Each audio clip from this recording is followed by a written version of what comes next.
Hey everyone, today we have another foundational message from Jesus about the cross. Jesus then began to teach them that the Son of Man must suffer many things and be rejected by the elders, the chief priests, and the teachers of the law, and that he must be killed and after 3 days rise again. He spoke plainly about this, and Peter took him aside and began to rebuke him. But when Jesus turned and looked at his disciples, he rebuked Peter. "Get behind me, adversary," he said. "You don't have in mind the concerns of God, but merely human concerns."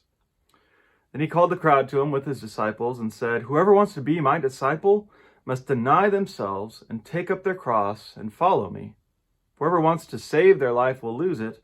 Whoever loses their life for me and for the gospel will save it. What good is it for someone to gain the whole world, yet forfeit their life? Or what can anyone give in exchange for their life?" I just feel bad for Peter, right? He thinks he's got it figured out. He's correctly identified the Messiah, Jesus, and he's confessing this to him.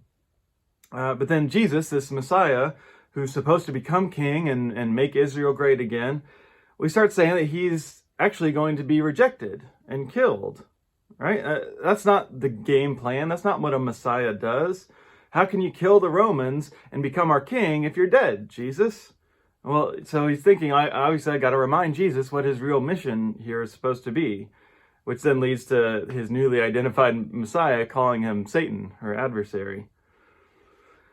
So we have to ask ourselves where we've done what Peter has done here, where we've believed what one of my teachers, Randy Harris, calls the gospel according to Peter, believing in victory through violence. That it's good news for our side and bad news for the other side, because of course we're always the innocent good guys. Believing that the kingdom of God shows up when we conquer, just like any other kingdom. Now this false gospel does call us to give up our life, but it's by dying for the cause rather than laying our lives down like Christ. It puts the enemy on the cross rather than taking it up. And we even see later at Jesus' arrest that Peter is still willing to take up the sword for Jesus, possibly even dying for him in battle, but he loses faith when Jesus tells him to lay that weapon down. Jesus tells Peter, and he tells us, not to throw our life away, even if it means we might inherit all the kingdoms of the world. That's the devil's wilderness temptation, and unfortunately, the church has given into it over and over. So, to all who trust in this gospel of violence, Jesus speaks the same word.